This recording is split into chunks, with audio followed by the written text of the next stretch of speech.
became called the global standard, GSM. And 4G is really the widespread use of data, if you like.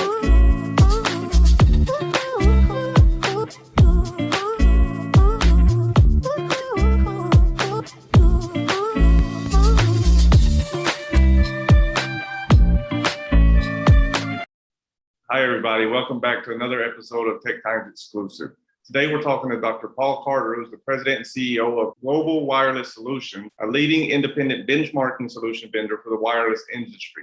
Dr. Carter, thank you very much for joining us today. Chris, you're very welcome. Nice to see you. Great. So, if you could please, start out with just giving us a little background on yourself and, your time in the industry. Sure. Basically, I started GWS 25 years ago, a quarter of a century ago. Prior to that, I was working for another wireless engineering consulting company here in the Virginia, DC area for a number of years. And before that, I did a master's and PhD in wireless communications. So now, gosh, 30, I don't know. I can't, anyway, long time I've been in this industry, essentially. Yeah.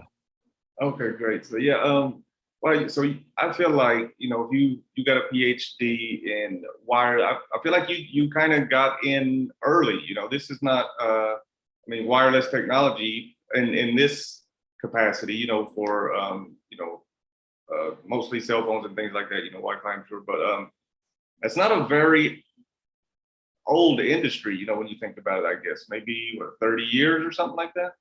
No, I think a little longer. I mean, when I started working for my previous company, they were just migrating over to 2G technology at the time. So beginning in the 90s. Each new technology takes 8 to 10 years, basically. That's the sort of the time. So we're in 5G, so we're sort of 45, 50 years or something like that. It was somewhat at the early days of the technology. I mean, it's interesting. The first project I was put on when I came over here was, my PhD actually was a software simulation of a GSM radio subsystem. GSM was the European standard at the time for 2G. So in Europe, they got together and decided, and it was deployed ultimately in the US as well, around the world in the end. Became called the global standard, GSM. But very interesting, the first project I was put on in New York was switching out 1G technology for another, from one vendor to another. So it was like I came over and thinking, why aren't they rolling out 2G? And why just switch them? Because obviously it was an economic decision by the wireless operator at the time to switch out and get a better technology, even though it was still 1G analog technology. But yes, we've seen a lot of technology evolutions in those years, and it's been very interesting. So what was it about this field that interested you as a young man? Making career choices and. It's funny. I grew up in the UK, and in the UK you have to make a choice for your O levels, which are a broad set of subjects. When you're 16, you have to decide what A levels to study, and that's what gets you into university. And at that time, I thought if I studied sciences, then that would give me a better chance of getting a job ultimately. And so I studied sciences, and then ended up doing an undergraduate in physics, and then. With that, I felt it was still so broad that I needed to narrow down into something more specific, and that's how I ended up in electrical engineering department, which was my study area became wireless. So it was sort of really an evolution, if you like, and a natural evolution, but simply because I thought that was what I would have a good chance of getting a job with. When I look back now, like 40 years later or whatever, I think that was the right choice for me, because it's been fascinating, the studies that we've done and what we've learned what we've learned as a company over the years. It's been really interesting, and engaging in science and measuring things and truly understanding what's going on.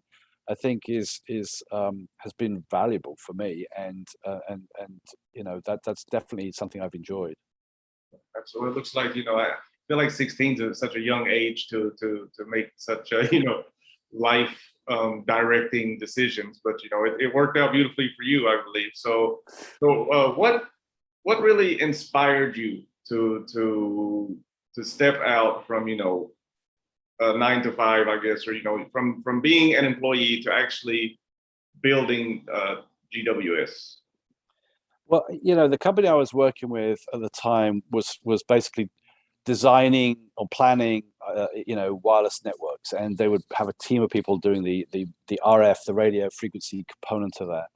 And it was quite a broad area, and I just felt that I could sort of do a better job of it myself, essentially, and that we could focus in, and I was quite keen on collecting data, whereas that previous role was more, like I said, designing a network and planning a network, as opposed to collecting data from an existing network and then trying to understand what that tells you about the performance of the network and what's wrong with it, what's right with it, that sort of thing.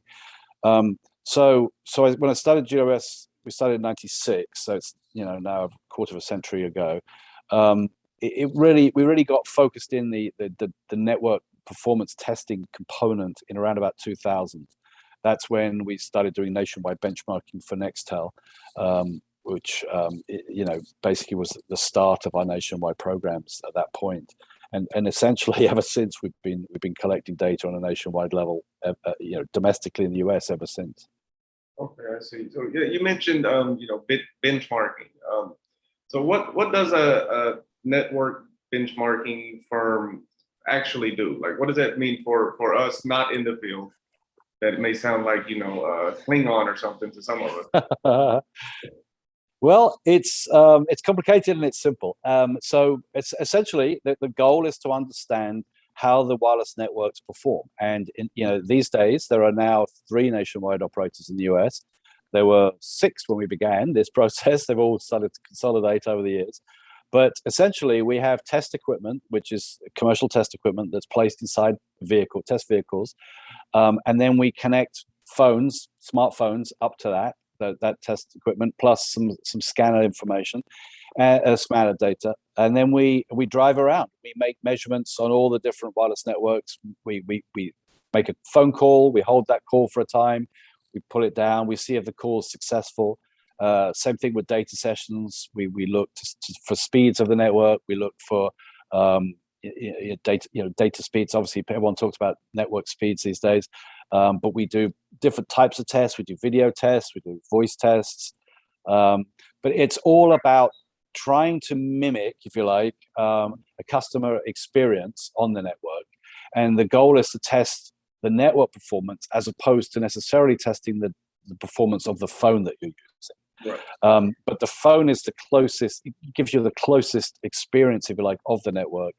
And so we do that across the country. And so we literally have driven millions. I mean, I think in terms of road miles, like 30 million miles or something, or more than that these days. In terms of actual data collection, we collect, I think, about a million miles a year, something like that, in the US. And of course, we've been providing these services in a number of other countries, like 25 or so countries around the world over the course of time. But it's all about trying to assess the network performance, and so a component of this is used for making claims: best network, fastest network, that sort of thing.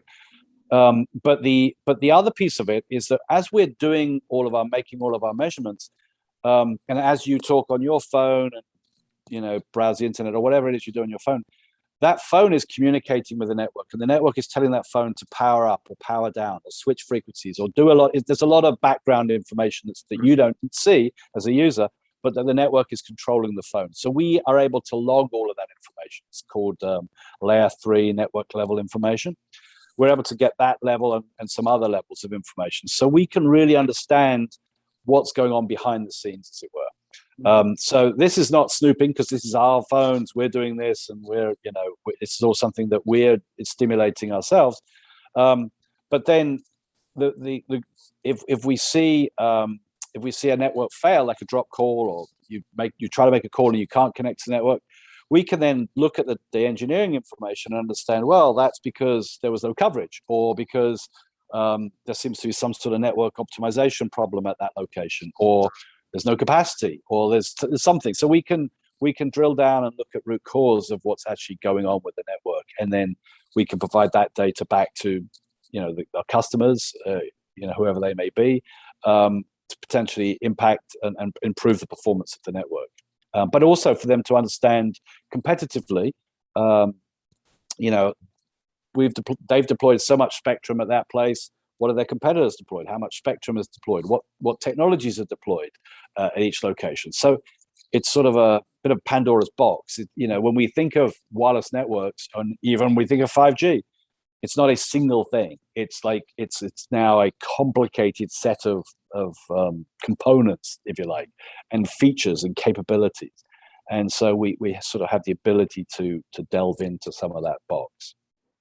Well, I'm sure that's got to be extremely exciting, while at the same time sometimes frustrating, I'm sure, and insanely confusing at other times. But actually, I feel like it's like a peek behind the curtain, for something that we deal with every day, and probably most people, at least 70% of our day is at least connected to some type of wireless, maybe not gadget, but at least information, that's coming through this system. Well, it is exciting and super interesting. And so for us, we have this heritage of network performance testing. That's what we've done for 25 years. Over time, we've also expanded and performed a number of quantitative and qualitative consumer and business surveys, where we've gone out and asked people how they feel about the network performance, what matters to them most about the network performance, so that when we are ranking the networks, we can base the rankings. So we have the measurements, but we can base the rankings on what people care about, the perception, if you like, about is a drop core more important or more problematic to you than a fast network, or what matters most, right? So we ask all these questions to people, and we've done a lot of different surveys over time to try and understand more and more about the consumer experience related to the wireless networks. But the other thing we've done, we've added this last year, has been a consumer opt-in panel, where we have now tens of thousands of people per month, or actually hundreds of thousands per year of panelists, people that have downloaded an app onto their phone, and that we're compensating for doing that, but then opt in for us to access and understand both the network performance that they have, from their phone, but also the app usage and the app analytics and behavior of them on their phone.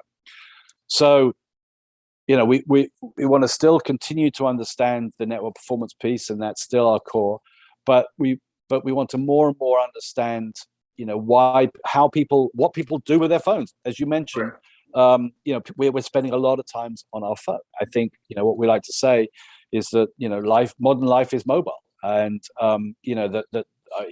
essentially our smartphone has become our life remote control these days. We literally use it to control so much about our lives. From our panel, we were seeing that people spend over 4 hours a day on their phones. But even looking at that, it's like, okay, they don't just do one thing anymore. They don't just call their mum or the wife to say, I'm going to be late tonight. People are on their phones, performing so many different types of activities. Obviously, social media is big, streaming is big, video, gaming, just life communications, just all sorts of just life's regular activities, and then finance, sports, you name it, right? The vertical markets that people that use their phone for is ever increasing. We did some analysis through the pandemic, looking at the varying use cases during the pandemic, where people are now often working from home, and are they now using their phone less because they're just at home? In fact, no, people are using their phones more, even at home. So even just on their own, tripping off their own Wi-Fi or whatever. So so it's been a fascinating journey, and I would say in many ways the journey is just beginning. With 5G, you didn't ask about 5G, but 5G is another interesting one. People have heard a lot about 5G, and it's been one of those promised. The promise of 5G, if you like, has been presented in a way that no one promised in previous technologies. No, we sort of felt, going from 1G to 2G was analog to digital, and then to 3G was the start of data, and then 4G is really the widespread use of data, if you like. And now people are promising a step change for 5G, and that it's going to change our lives in many ways. And it's interesting because people started to deploy, or networks were started to deploy in 2019, I think. And the first up to this point, we still don't have standalone 5G. The current version of 5G, it's basically put on top of 4G. It's literally built on top of 4G. And so some of the promise and some of the benefits that we have heard about for 5G have yet to materialize. And of course, as I mentioned earlier, to build out a nationwide network in particular, it's an 8 to 10 year program basically, right, to roll out and to rip out. So we're still in that process, and people are now starting to get a little bit antsy about, well, it's what I've got 5G on my phone, but what's it really doing for me that I couldn't do before? And I think the promise is still there, but it's got some distance to go. But we're out there measuring the 5G as well. And for us now with our panel, we can look to see, okay, so people have 5G capabilities. Are they now doing more streaming, or are they, what apps are they like to use more now than they could before? And so it's definitely getting interesting. Yeah. So you mentioned benefits about 5G, or in regards to 5G, or expectations. I just recently made the switch to 5G. Like, when I say recently, I mean less than a week ago. I think last Saturday, I think it was. And the only difference that I can tell is that now I get a little bit better service in the elevator. Like that's about all I can see that's any different. My videos run the same. My games load up the same. So what are these high expectations that people may be? Well, look, I mean, 5G is promising faster speeds, dramatically faster speeds. It's promising lower latency. It's promising, network slicing, private networks. There are a lot of pieces to 5G that can come. But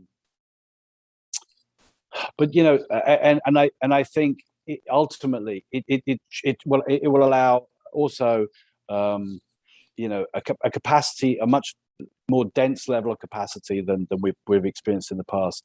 So, for example, if you want to put sensors in a city, you could deploy millions instead of thousands within a localized area. But I think some of the part of the problem, if you like, with the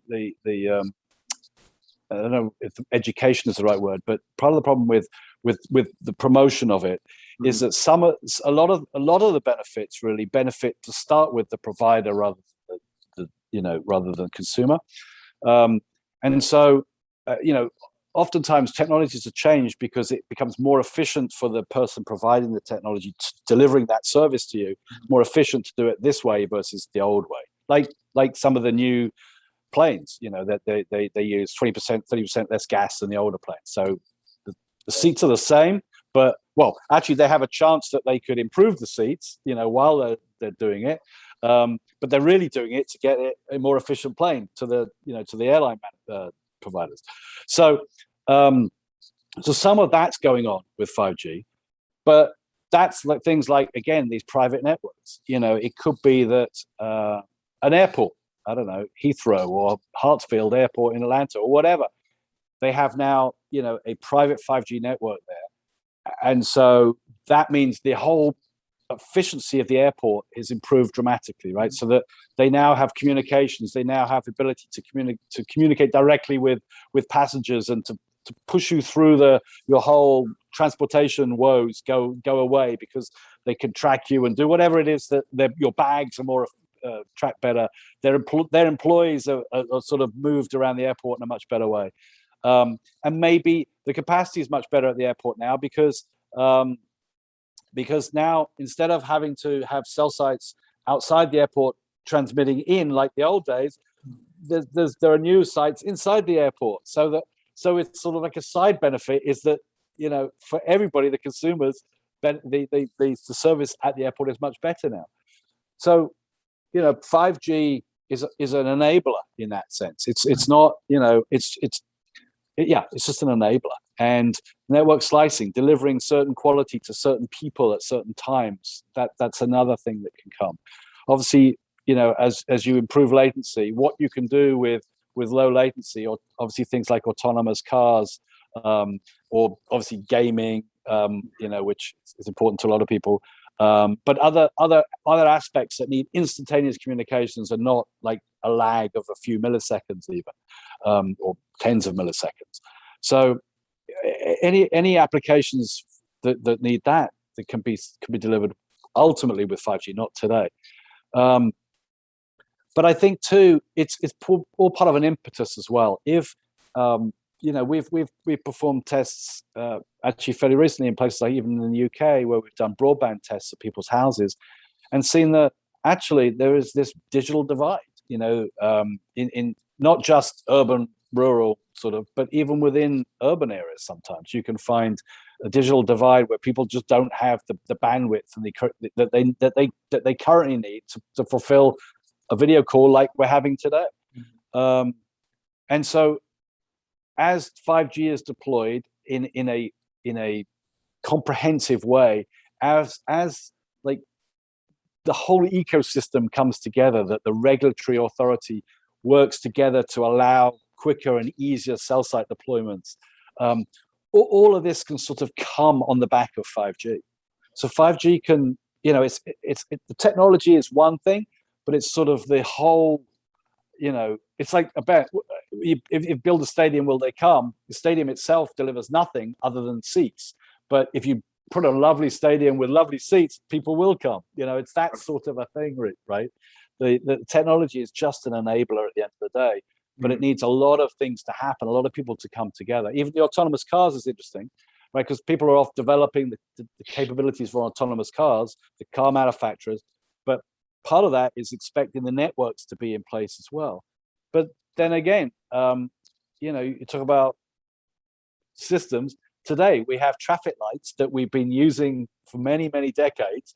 We know, we know we have to get there and wait for the traffic light to change its colors. And we know someone like Siemens is controlling that traffic light. Why don't they tell us, when it's going to change, so that we, before we get there, know when the traffic light's going to change? Why do we have to sit there and watch the thing clicking? So this technology exists already today, but it needs to come together in this massive process, which I think 5G is being seen as like the big wave, if you like, to sort of change and improve all of that. Okay. Yeah, they're on to 6G. Yeah, they're on to 6G. Yeah, they're on to 6G. Yeah, Lord knows when it's going to stop. But so though you're talking about the, like I asked you, of course, about the benefits and everything. What are some of the threats or misconceptions that the general public may have when it comes to 5G, other than it's human nature to be afraid of new things? Well, I mean, again, 5G was started to be deployed at the end of 2019 in some cases, in limited cases. And so COVID began 2020. So there were, in some places, particularly in the UK, there were a number of people believing that there was a direct connection between 5G and COVID. Right. And that 5G is if you like going to be more dangerous than previous technologies, and so people have been going around burning down cell sites, because oftentimes they're actually burning down 4G cell sites rather than 5G, but they don't know. Yeah. But I think in terms of dangers, obviously security, I think is continuing to be of vital importance to all of us in everything that we do.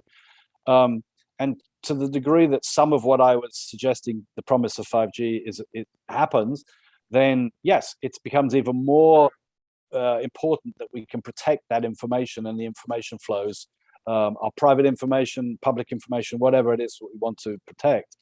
And so the more we rely on the technology and rely on infrastructure to control our lives or manage our lives, probably a better word, then the more security we have to be very concerned about it. Obviously, that's what certain countries with Huawei, for example, have been concerned about, that Huawei could be a conduit for their state government, and that obviously the ability to remotely switch technology on and off or do other nefarious things with it, that's obviously a legitimate concern, I think. I mean, clearly, we did a survey on security in the US recently, and it was quite interesting to see that we asked people who was responsible for their security on their phone.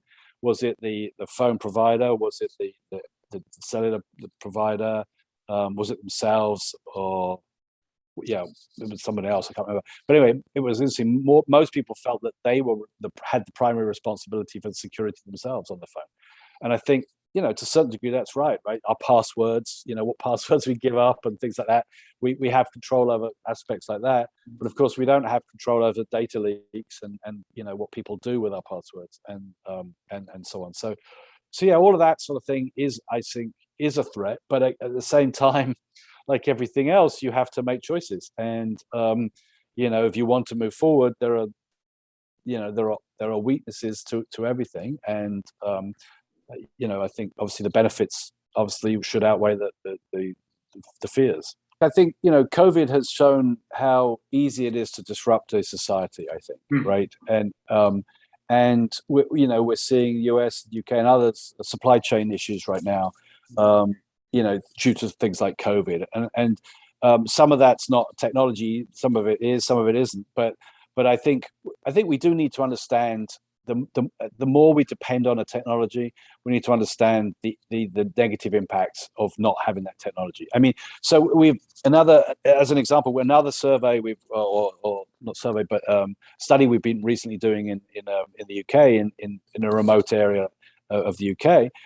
We've been talking to business folks, business leaders, and in that area to understand their communication needs and which their needs and actually what exists in those areas. And it's super interesting to realize that for most of us, we treat wireless communications or landline communications much like a utility these days. It's something that we depend on daily, like lights and power and everything else, water. And lights and power and water, we don't think too much about unless we don't have them, or all of a sudden there's a restriction for some reason. It's the same thing for most of us these days with communications. Obviously, we've moved. We really do depend on our phones for everything that we do.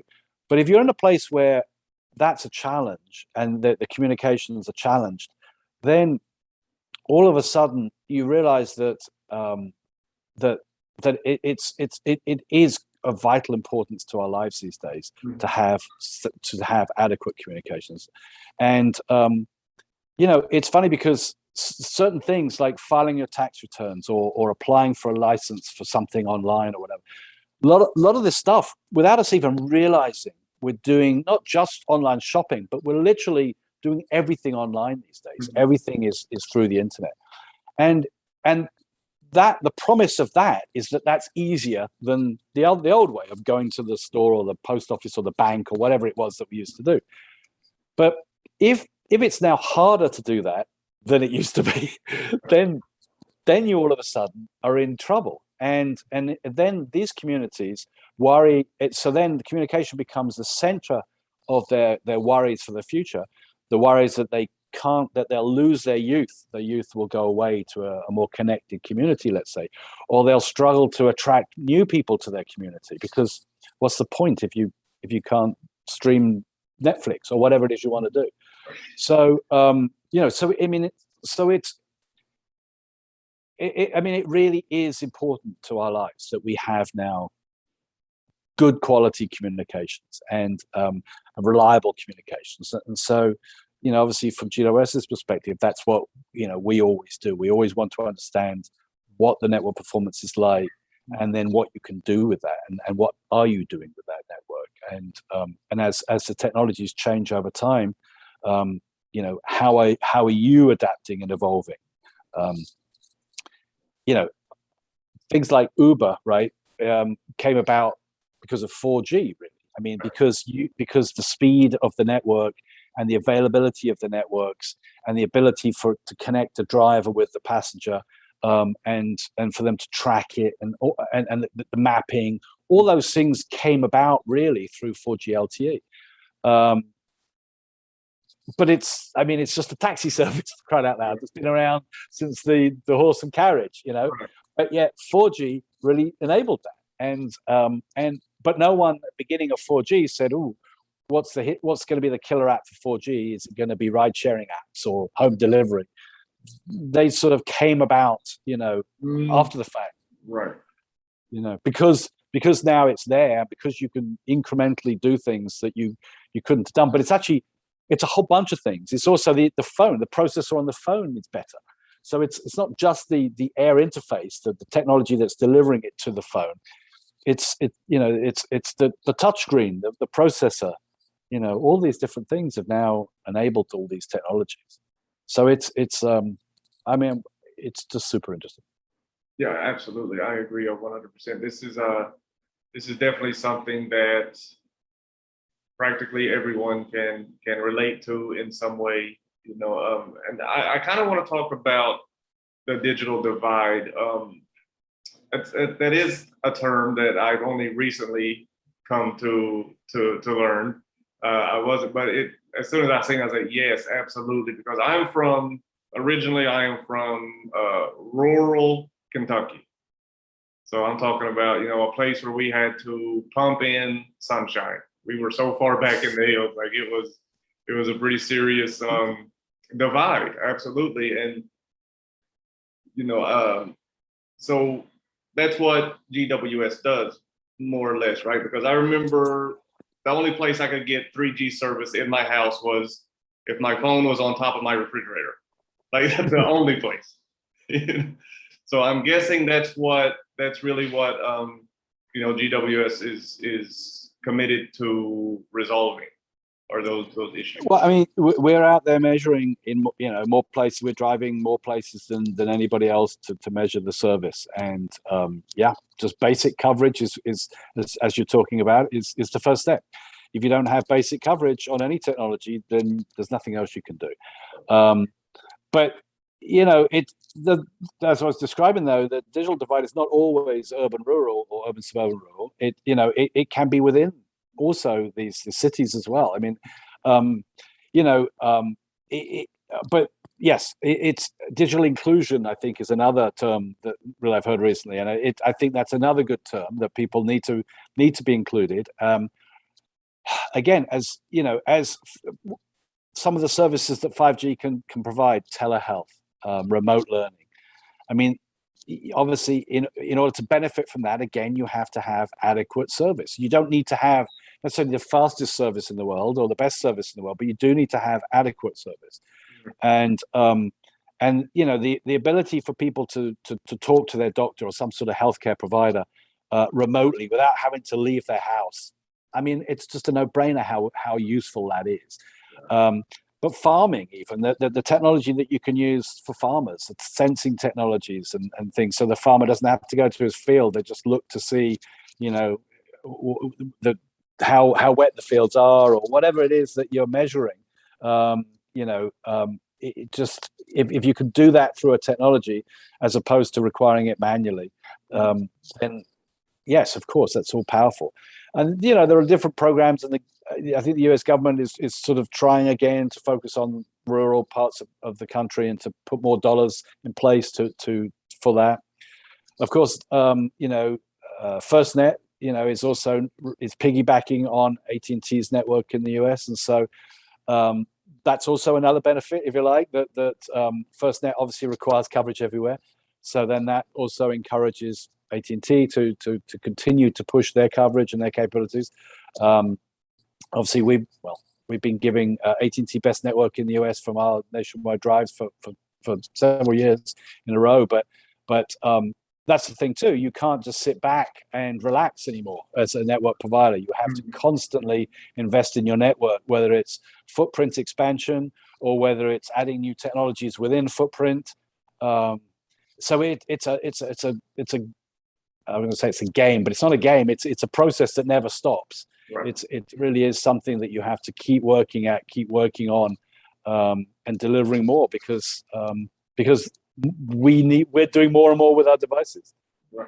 Absolutely. Yeah. You were talking about, you just mentioned, these companies, and yourself included, obviously needs to continue to innovate and, bring in new things. So could you tell us a little bit about your OneScore?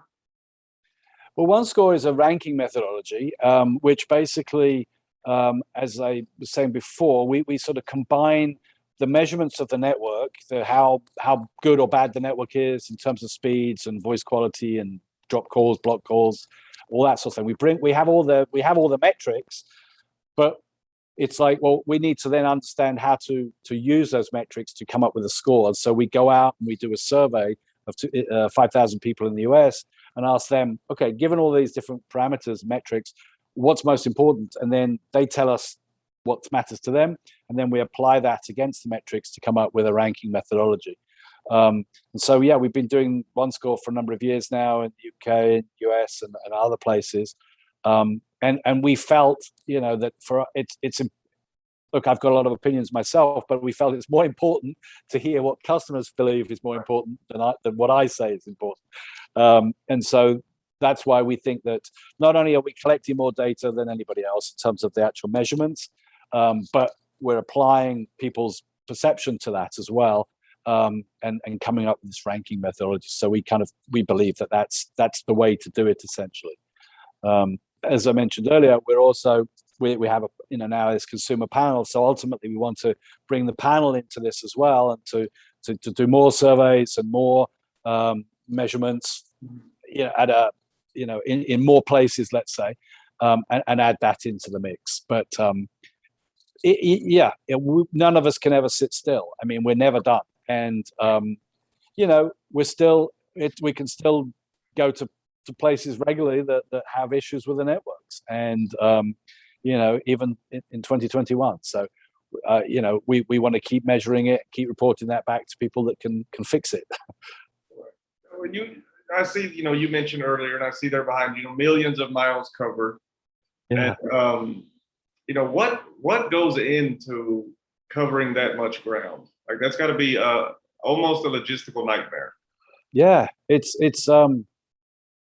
been a ride, as they say. Sure. I mean,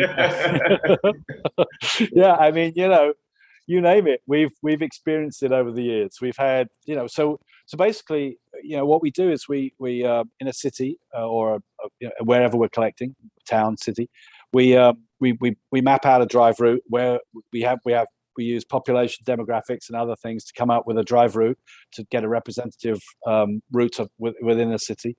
And then we go off and we collect the data across, like I said, all the different networks, voice and data, and so on. And it's obviously the collection piece is, if you like, automated, but going around and collecting it is not automated.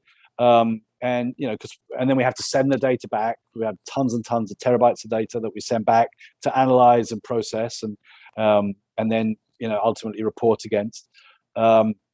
But it's logistically it is quite a process, and we've developed actually our own project management tools, if you like, to do this, because it's quite custom what we're doing, but covering so many miles and so many places and moving people around, it's quite a headache. We've experienced like a lot of things over the years. I mean, you could. I don't even want to tell you what we've experienced, but obviously things like deer running out is a minor thing, but like lots of things like that back in the 9/11 time frame, those days we used to have a lot of antennas on our roofs and on our vans, like they look like porcupines or whatever. Right. These days we use phones inside the vans, and so we don't have many antennas. But back in the day, the FBI were people were calling the FBI thinking that we were being nefarious about our data collection or whatever. So we've had a lot of experiences over the years, for sure. when I first learned, that you guys had traveled so much, my first thought was, much like I think what they do for Google Maps with Yeah, the pictures, like that's right. they just drive everywhere, Yeah, like it's very so. similar. Yeah, Okay, we so were doing it long before Google. right, yeah, maybe they got the idea from GWS. I'm sure.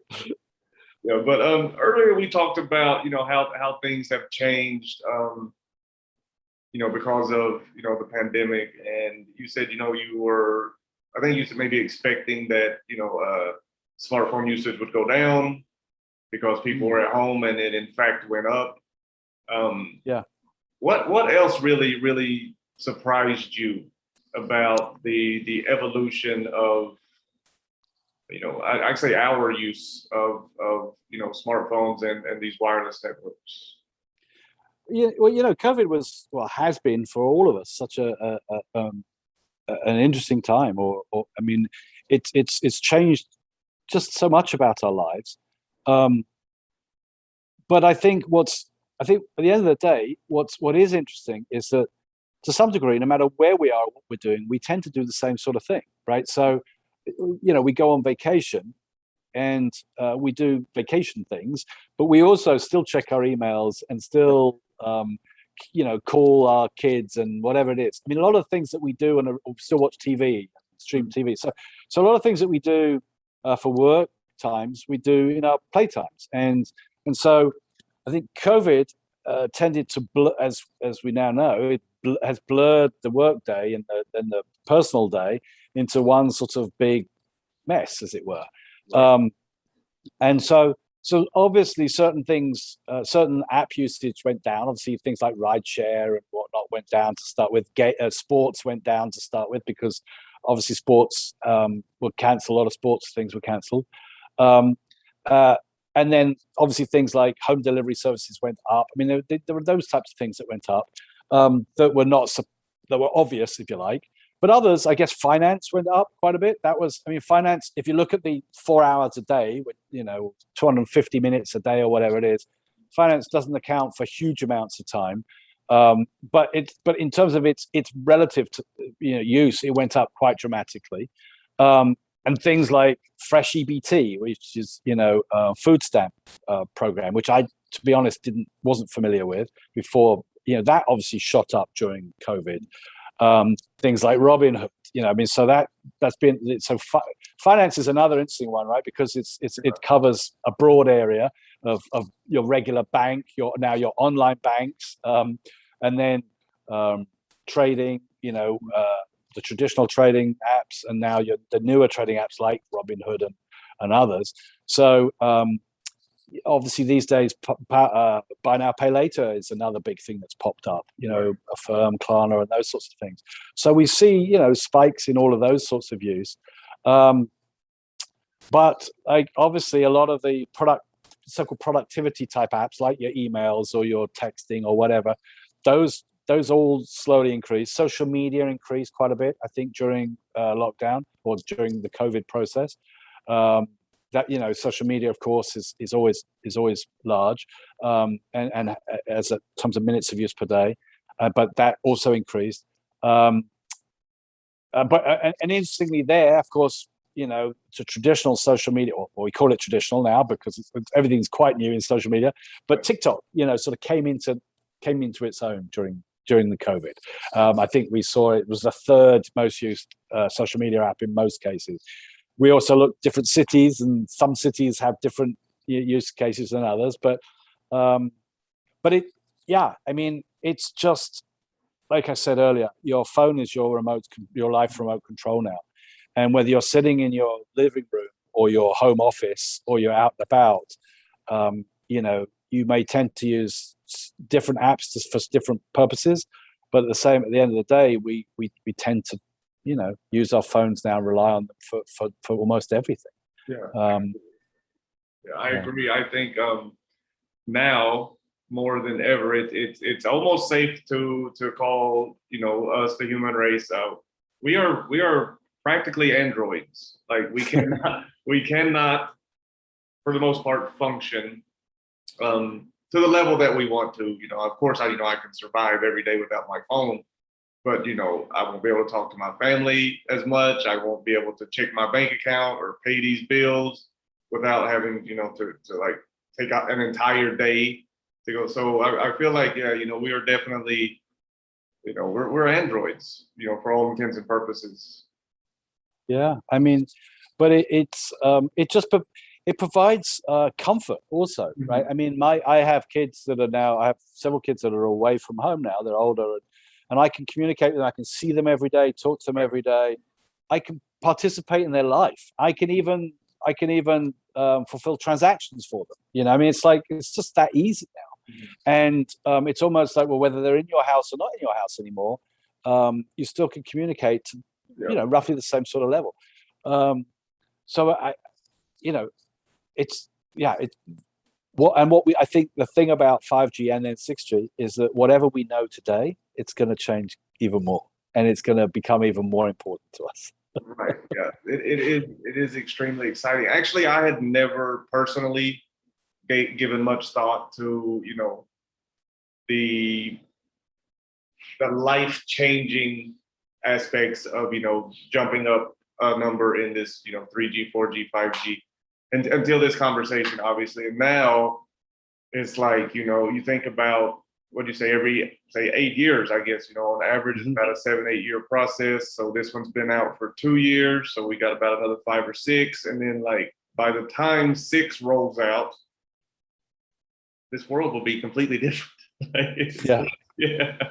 You know, like you said, and one thing that you mentioned that really piques my interest, and I've never considered why it wasn't a thing. And I think, you know, the difference between the G's, you know, 4G to 5G to 6G is, you know, autonomous taxis, like, and, you know, autonomous delivery services and all these things. So you know, please correct me if I'm wrong, but I feel like these things will become more of a reality as these wireless networks improve over time, or not improve, but, you know, become more advanced. Yeah, I mean, of course, and it's, you know, it's more, these networks need to are becoming, but they need to become more reliable too. So anything that, you know, you obviously don't want these autonomous vehicles breaking down because the network's got a problem. So you got, you know, you've got all the roads strewn with broken down cars because they ran out of coverage or whatever. I mean, obviously that's not going to work. So so there are, you know, autonomous cars need technology, but they also need regulation and you know, like insurance. Who's in, you know, if there's an accident, whose fault is it? You know, these sorts of things. So there are lots of components to advancing new capabilities, let's say. Like I said, the air interface, or it's not just an air interface because it's also the backhaul and all the rest of it, but the delivery pipe, as it were, is just a part of that puzzle. And so much needs to happen, as, you know, even like as a culture, and a whole, I hate the word, but ecosystem of you know, everyone working together to make these capabilities a reality. But without the bigger pipe, without the, you know, the more focused, bigger, whatever you want to say that 5G will give you, you can't do certain things. And so now with this ability, that gives you the ability to do it. So somebody has to go off and do it. And I think that's also the other aspect of it, because, you know, I keep seeing media looking at what's the killer app for 5G, and I, as always, that was the wrong question for 3G when people were asking it. It's also the wrong question for 5G. It's not a killer app per se. It's like, again, it's a whole slew of things that need to happen and will happen. And you know, the future looks bright from that perspective. Absolutely. I feel like we, you know, I'm sure, you know, people said this, you know, when they were inventing cars and steam engines and all these things. I feel like we're living in like the most exciting times. And, you know, you think about this mind frame, you're like, this is incredible. Like, we're going to be able to do so many things. And now the way technology advances, you know, what would have taken 20 or 30 years, you know, 40 or 50 years ago, now happens in like 6 months. You know, if you quantify. Yeah. Well, that's fine. I mean, that's true. I mean, on the one hand, it does.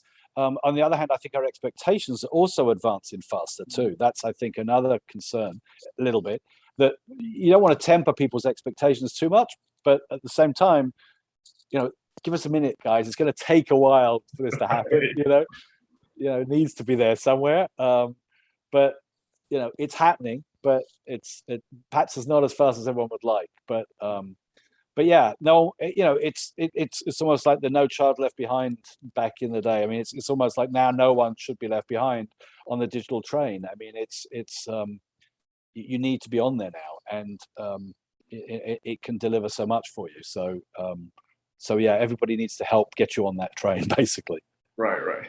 So if you don't mind to speak on this, and please, if you would rather not, that's fine as well. But I'm curious your opinion or your thoughts on, the internet, the satellites, with the internet. I forget the names, whatever. But it's supposed to like give like world coverage or something like that. Do you have any? Yeah. I mean, they're putting up a cluster of satellites, yes, to also have. I mean, obviously there's been Iridium and Global Star, whatever that was named, for a number of years. But yes, you can obviously provide coverage from a satellite much easier than a terrestrial-based cell site. Obviously, these wireless networks, the way they work is you put up a site, a cell site, and you transmit from that location to the local area. When they started building these wireless networks, they actually had them on hilltops or whatever to see a large area with that cell site to get the coverage. But then over time, they realized that was causing interference somewhere else, so they need to bring it down so you can get more capacity. And so now, these days, you're seeing cell sites, actually on your lamppost. If you walk around the town, you'll probably see literally a site on the lamppost, or many sites around lampposts in your neighborhood. That gives you much better localized coverage and much better capacity. And so that's also what we're going to need for 5G.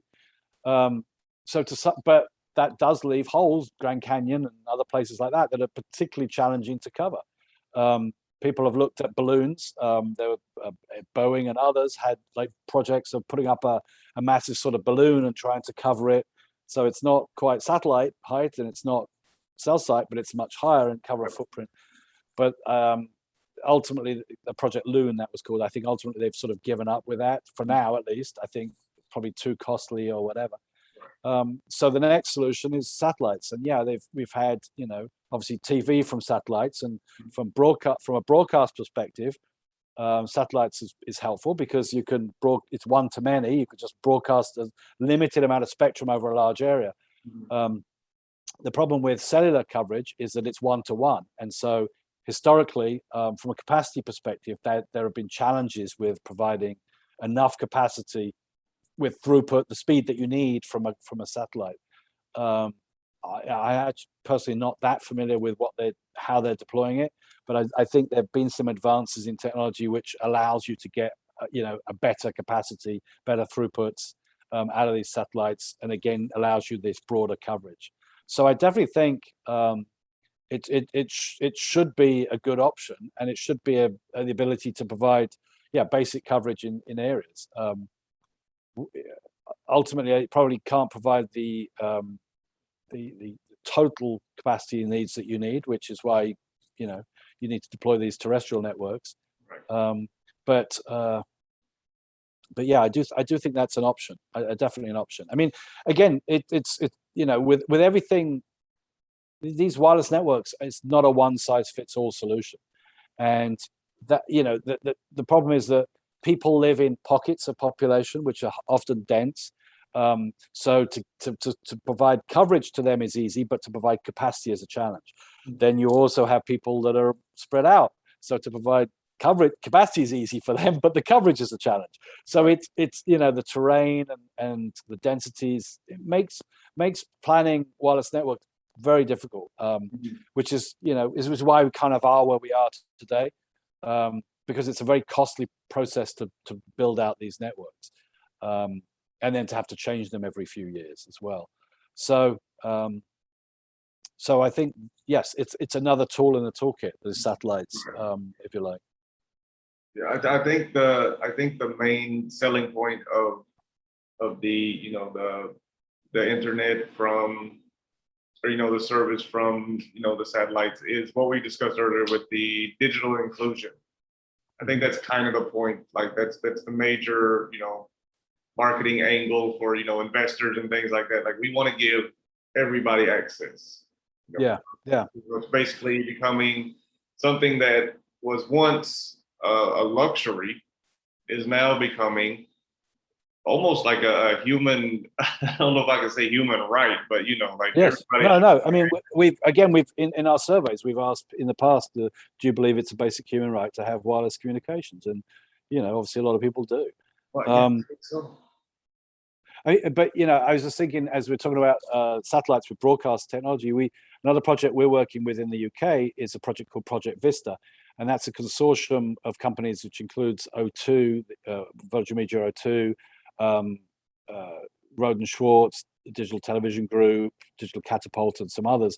But the whole idea there is to use a 5G broadcast technology to deploy within stadium, or doesn't have to be a stadium, but let's for simplicity think of stadium in a much more low cost solution than traditional communications in a stadium, but using broadcast then to give the user the ability to select different camera angles. So when you're watching a sports, football game, whatever it is, the idea would be that using Project Vista, you can select the camera angle that you want to watch, not the one that they're the single one that they ordinarily broadcast. And then, of course, if that's the case, perhaps there could be. So GWS's role in this is to provide consumer research to try and understand is this something people want and what they would do with it. And as you go to a sports or a music event, what pain points do you have? Do you have a pain point getting to the event? When you're there at the event, what pain points do you have, like the line for the toilet or the line for the drinks or whatever? Mm-hmm. And we can use this sort of technology to sort of help with that as well. But that's what I was saying a few minutes ago about broadcast is one to many as opposed to one to one. So our regular wireless communications, whenever you have a set up, make a call or whatever, it's you connecting back to that site. And so that site can only support a limited number of people at any given time. Whereas in the broadcast, it comes down and it's coming down whether you're there or not. So if you and thousands of other people can select it at the same time. So so that's a trial. That's something we're working on with this consortium. We're going to be trialing the technology next year, early next year. But it's the whole thing, the whole value, if you like, of that is that it allows more capacity in a stadium than regular technology, but for a different way, not because it's just 5G, but really kind of because it's moving from one to many, but also that makes it a much lower cost solution. So for these smaller stadiums that you just wouldn't have, you wouldn't focus on normally because if it's too costly, you can deploy it at a lower cost. So this is another, if you like, that's what I was trying to get at earlier with 5G. It's not all about, 5G offers all these different things. It's like it has different benefits for different reasons, and this is just sort of another one of them, if you like. So yeah. Yeah, that being a sports fan, I spaced out there for a second, was fantasizing about getting all these different, being able to switch between, and that's. Yeah, well, I mean, too, if we could, like, for example, like I said, the, choosing the camera angle, but if, maybe you could also be seeing, the dressing rooms or the clean part of the dressing rooms, or have social media interaction with some of the players, the ones on the bench or whatever. You can have, oftentimes they mic the referee these days or whatever. Right. You can listen to that as well. So all of these types of things, so that again, it provides more control to the end user essentially. Right. And so it goes back to what I was saying before, in a way. When you're at a football game or whatever, you're there anyway. We found, I think, from our survey, like 75% of the people that go to a sports event use their phone at that event somehow, for taking photos or communication or whatever it is they're doing. So it's not like they don't use their phone, but they don't have this capability today. So it's just giving you more control, more capabilities. And I think that's true at the end of the day with 5G. That's what it's supposed to give us. It's not it allows us to do what we're doing better. Basically, it's not that it always gives us. It's not always something different, but it just allows you to do whatever you're currently doing it better. Wow. I think that's kind of ultimately should, which isn't as sexy as some of the other things, but I do think that's when you look back, you're like, oh yeah, I could never have done that before. That's when you realize, I think, that this is a technology that's given that to you. So we're almost out of time here. I think we've been going for a minute, but so what can we expect from GWS in the besides the, I think that's almost immersive spectatorship. It would be a good way to put what you were just speaking of. Yeah. I think we're putting a lot of energy into our panel right now. I mean, obviously the traditional network testing and the traditional network evaluation is something that we'll always do. But I think we're putting a lot of effort into our panel and to try and understand behavior of people's behavior, through their phone essentially, and obviously to make that predictive as well. For example, I was. As an example, we're currently doing a survey about the Virginia governor election, and we're doing that through a survey through our panel, so we can survey our panelists as well as understand what they're doing. We can communicate with them directly, but things like that, we can say, oh, it looks like this many people are voting on Democrat, this many Republican. Oh, and if we look at their behavior, it could be that we see the news that they follow, that Democrats typically will watch this news and Republicans that news, which right there, we may not be surprised what those different channels are. Yeah. But then we can take it to another level, and we can look at other behavior. Some of them, this group goes to Soul Cycle, this group goes to Home Depot, whatever. Right? We can look to see if there are other behaviors between the differences, and then then obviously that becomes a predictive tool. And so that's kind of where we'd like to take this. Is to, once we understand people's behavior, we can figure out then how to understand what they're going to do next. And particularly when it comes back to network performance, if we understand what they're doing with a network that's performing this way, what do we think they would be doing if the network's performing that way? So that's also, I think, where we'd like to go with this. So there's, these are non-trivial goals, if you like, but we can start these like one by one and try and address them and see where we go with it. And so this panel, is it an app or a service that you? Yeah. So the idea is that people download an app basically, and we then compensate them for doing that and for allowing us to access this information. It's an opt-in panel, and they give us permissions then for us to know their where they are and what apps they're using and so on. So we can then see, like Netflix. We can see how many times they went on Netflix a day. We could see how long they spent on Netflix when they were using it. We could see where they did it, whether it was at home or at work or whatever. And we can build up a profile essentially that way. They're anonymized, so we don't know who they are, but we do have the demographic. They do provide demographic information about their income, their genders, their education, that sort of thing. So it really does allow us to get a much better understanding of why or what people are doing and perhaps why. And then, like I said, probably said earlier, if we get to a point where we think we understand something, we can just validate it through a survey. We could just ping them go straight to them and ask them, okay, you did this, that, and the other. Is it because of this, that, and the other? And we can go and we can validate some of these premise. And like I said, we at the same time of looking at the app engagement behavior, we're also making measurements of the network as well at the same time. How much time they spend on Wi-Fi, how much time on the cellular networks, what sort of speeds are they encountering, what sort of negative events are they experiencing from the network performance. So all of that, it's really powerful. Right. And I think, if you like, the world's your oyster. I mean, because again, all the different organizations that every company that you interact with is trying to get you to download their app, to use their app to do whatever it is.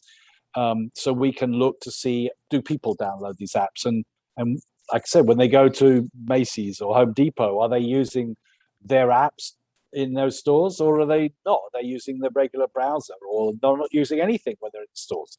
We can understand that and figure out if there are ways that these organizations can improve their own processes to engage more with people.